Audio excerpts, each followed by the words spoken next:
had only this Vespa GTS in the garage, my decision on what to ride was pretty easy.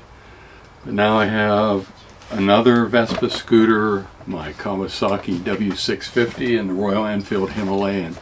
So making the choice of what to ride has become a little more difficult. I hesitate to call it a problem because, gee, what a problem to have too many things to ride. But it does raise a lot of issues, and I figure I can talk a little bit about those. I decided today to take the Vespa ET4 out for a ride, in part because I really enjoy riding it, but in part because I have to rotate through these different vehicles to keep them all running well. But anyway, let's go for a ride. My Vespa ET4 150cc scooter is a delight to ride. It's light, nimble, and just easy to get on and go. And that's one of the reasons why I choose to ride it sometimes. What can make the choice of what to ride difficult sometimes, that with the exception of off-road riding where the Royal Enfield Himalayan excels, every other kind of ride I do could almost always be done on either of my Vespa scooters or on the Kawasaki W650. So when I'm thinking about a ride, I have to factor in how I feel, what I think I might be doing during the ride, stuff like that, because each machine has its own unique characteristics, and each ride presents its own unique opportunities and challenges. So it's really, I won't say difficult, but I usually consider a variety of things when I'm making the choice. On back roads like these, where the speed limit's usually anywhere from 35 to 45 miles an hour, this scooter, my other scooter, and the motorcycles all perform fine. But there's a different feel. There's something seductive about the throttle on this little scooter. I mean, it has quick response. You just turn the throttle and you can feel it pull, and at the same time you don't have to worry that you're hurtling along at 60, 70, 80 miles an hour because of it. And it just is easy to, like, dart around. It's one of the reasons why I like this scooter. And I've said this before, it'll probably be the last two-wheeled machine that I ride.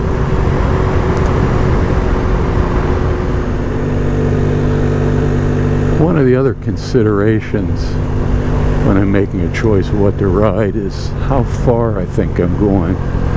Now, I should say at the outset, while I haven't ridden this particular scooter more than 75 miles at one time, my first 150 scooter, the LX 150, I've ridden 250 and 300 miles in a day on it. So distance can be kind of deceptive, but if I'm going a long way and I want to get there faster, I may choose something different. But you know, if I'm only going for 2 or 3 or 4 hours, this scooter is perfect. The only thing I would not want to ride with it though I have done it, is jumping on the interstate highway. But it's a very capable little machine. Now again, depending where you live, it can be an entirely different story. Most of the roads I'm on, even the interstate, are rather relaxed and calm without a lot of extremely aggressive drivers.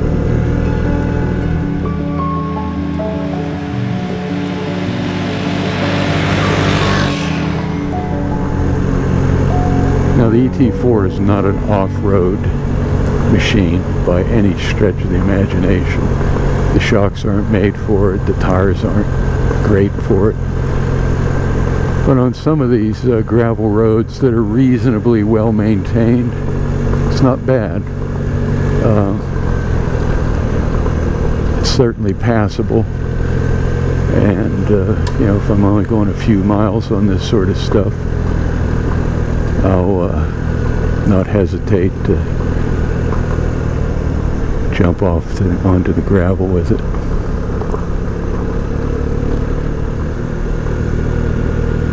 It's a beautiful morning, cool and low humidity. It was 62 when I got up, 64 when I left. I actually put on my first gear winter riding jacket today because 64 degrees could be chilly when you're riding. But so far it's fine.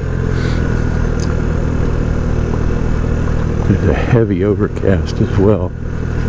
We had tornado warnings yesterday and a lot of heavy rain and high winds. Looks similar today, but the forecast doesn't call for anything like that, so I have my fingers crossed because I did not bring my rain suit. I will say one of the things I've noticed when I'm riding either of my Vespa scooters on roads like this is how much I look forward to pavement. It's like such a dramatic shift in experience going from this kind of washboard stuff I'm on now to the tar and asphalt.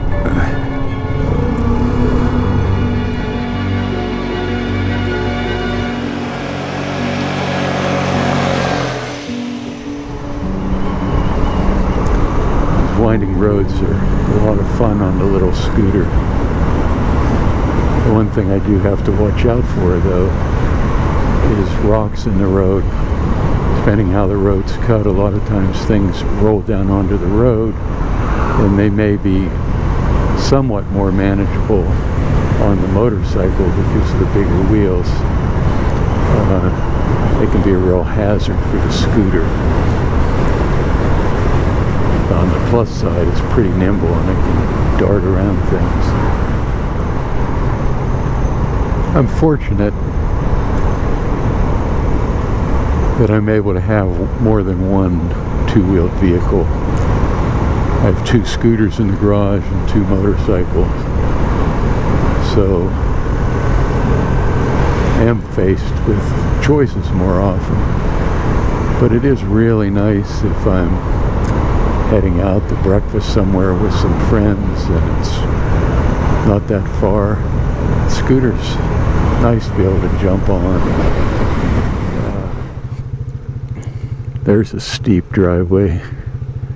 Can't believe anyone actually goes up that driveway with a vehicle.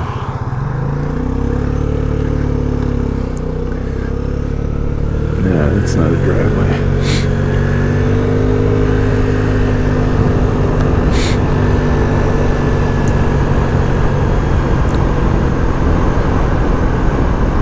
So as I mentioned earlier, one of the challenges of owning multiple machines is maintaining them. And For me, that's not so much, oil changes and mechanical maintenance as it is giving them all a chance to be ridden on a routine basis, rotating through them, keeping the batteries in good shape, the fuel in good shape. And, people have told me, oh, it's simple, just put them on a battery tender, which I did, and I was having trouble with batteries. And the last time I replaced the battery in my GTS, I was talking to the guy that worked at the battery warehouse, or whatever the name of the business was, and he asked me if I was using a battery tender. I said yes, I was. And he said, are you using one of the inexpensive wall wart kind that are really a trickle charger? And I said, yeah, I think so. And he said, well, you don't want to leave them hooked up all the time, because once it brings the battery back, balances the cells, and fills it up with juice, it keeps charging, and it will heat the battery up, and it may boil the fluids in the battery, and you can have trouble. And he said, you want to get one of the intelligent chargers that know when the battery's full and changes what it's doing. And I was like, oh, great. So I looked and I did some experimenting, and sure enough, the regular battery tenders were heating the batteries up. So now I have the additional task of moving things on and off the charger. There's another cafe. What's it say? Cafe hours. Oh, it's not open till tomorrow. Well, man, I am just having all kinds of issues. So I will head out of Belfont and go from there. Well, there's Bonfatos. They have ice cream. Yeah, I'll just go in there and get some ice cream. How's that sound?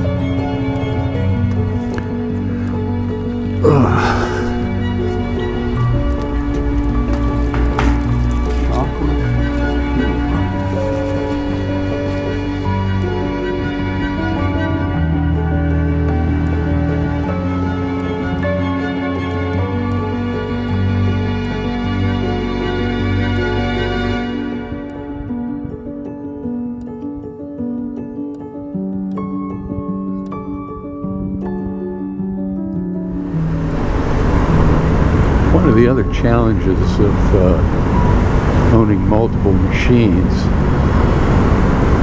is the problem of favorites.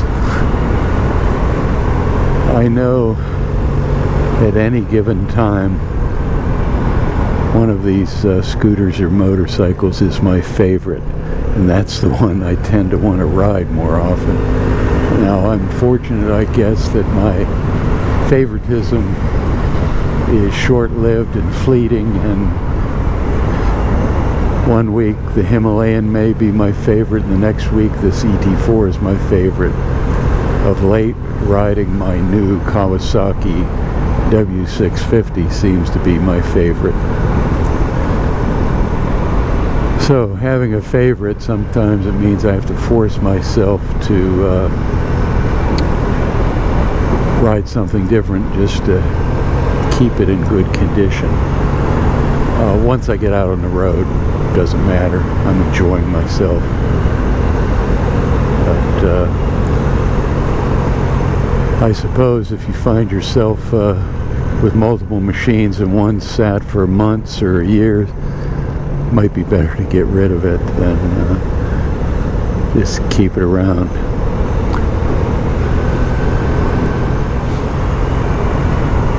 One of the other challenges of multiple machines is just the increase in costs and expenses. Registration, insurance, maintenance,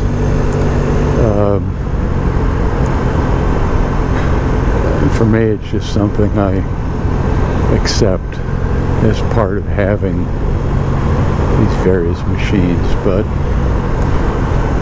you don't want to jump into it with your eyes closed. I've known some people that have gotten very inexpensive motorcycles only to find a lot of repair costs. They didn't think about the taxes and registration, the insurance costs.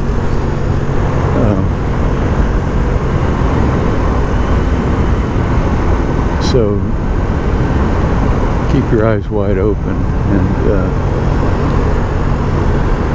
don't kid yourself that somehow it's not going to incur some cost. From time to time, I get comments from people that are a bit critical of me not doing more mechanical work and maintenance myself. And they range from, me being lazy to, and I'll cop to that when it comes to doing mechanical work on my machines. I tend to get lazy because I don't want to do it. And the good thing for me is I don't have to do it. I can afford to pay someone else to do it now. But it's not because I don't have the skills necessarily. I just grew tired years ago of futzing around with machines and fixing them. I know when I was in high school, I was pulling engines and rebuilding transmissions, and I learned how to do that, but I really lost interest in that in a short period of time.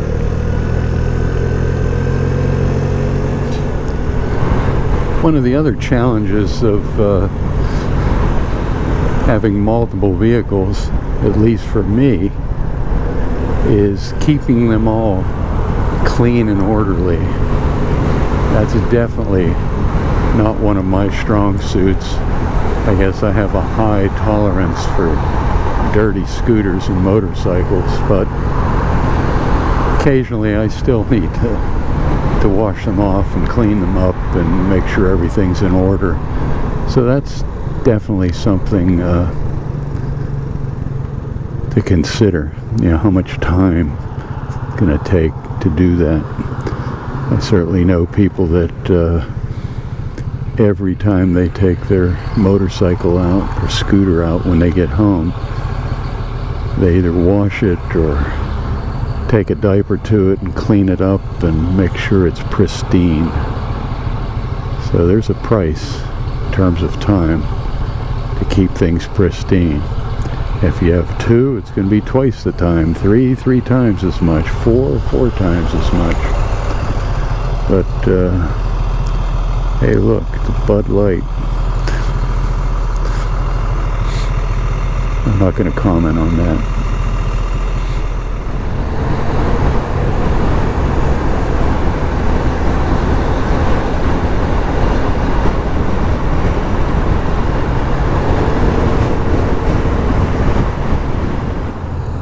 There's a lot of traffic on this road. The ET4 can keep up with it fine. Speed limit here is 45. People are usually going 50 to 60. But I can keep up most of the time. I need to be in the left lane here because I have to turn left up here a ways. The traffic's heavy enough that I don't want to get stuck.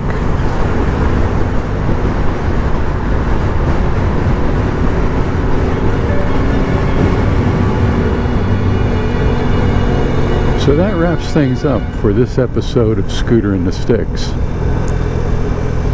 Until next time, be well and ride safe.